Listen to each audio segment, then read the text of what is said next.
दोस्तों ऐसी पहुंचे हैं बुद्ध मंडी ते और साडे नाल खड़े ने गुलाम अली भाई, गुलाम शबीर भाई, और इन्होंने पूछते हैं कि आज केड़ा माल लैके आए ने। ऐसे केड़े इलाके चो आंदे ने तुसी?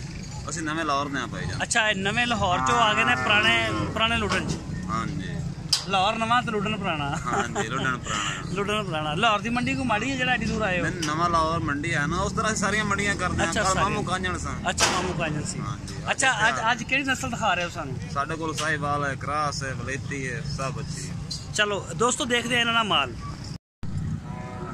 अच्छा गुलाम शबीर भाई, ए तुहाडे जानवर ने, ए तुहाडी वीडियो भी बन गई है, ए सानू जरा हुण दसो भी ए क्रास, ए सारी क्रास नस्ल है? हां क्रास साहिवाल ते वलेती क्रास। साहिवाल दा ते वलेती दा क्रास है। ए जेहड़ी सामने बच्ची खड़ी तुसीं मसरूफ काफी, एदा रेट दस दो जरा।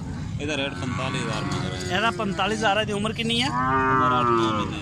8 महीने? 8-9 महीने। 8-9 महीने। और एदा एक दा दस जो आड़ी आ सामने आ काली, ए साहिवाल। ए साहिवाल च एदा की मंग रहे हो? एदा 55 मंग रहे हैं। अच्छा ये भी 8 महीने दी हैगी? 8-10 महीने दी। 8 तो 10 महीने दी और 55,000 रुपए दी है दोस्तों। ठीक है गुलाम शबीर भाई, तुसीं अपना काम कर सकते हो। बड़ी मेहरबानी। ओके जनाब। तो दोस्तों है तुहानूं असीं इन्हां दा सारियां वैडियां दिखा देने। तकरीबन ए छोटी दा रेट की है एदा? 32,000 रुपया। ये साहिवाल 32,000 रुपया। ए दोस्तों देख सकते हो तुसीं अपनी स्क्रीन के उपर इन्हां दा जिहड़ा माल आ, और चिट्टियां परलियां वो भी तुहाडियां ने? अच्छा औलादा ने। और ए सूरत हाल आ मंडी दे जिहड़ा है माल लैके आए ने तुहाडे सामने आ। सारे जानवर मैं तुहानूं दिखा देना। और आ पट्ठे नहीं पाए इन्हां नूं? पट्ठे पाए ने, खा खलोती। अच्छा खाक रज के खड़ी मिल नहीं रहा पट्ठे। अच्छा पट्ठे मिलते नहीं पे। और पट्ठे मेरा ख्याल पट्ठे बाहरों लियाण भी नहीं देंगे।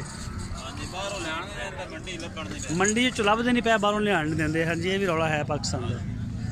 मंडियां दे विच इदां दे मुस्लिम साहब रहिंदे ही ने। ए देख सकते हो इन्होंने कोल जेहड़े ना वो मुख्तलिफ नस्लां ने। नस्लां तकरीबन सारियां क्रास ने।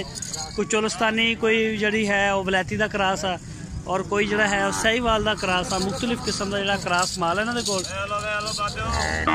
और ए देखो जी हर तरह का माल मिलता बुद्ध मंडी चों।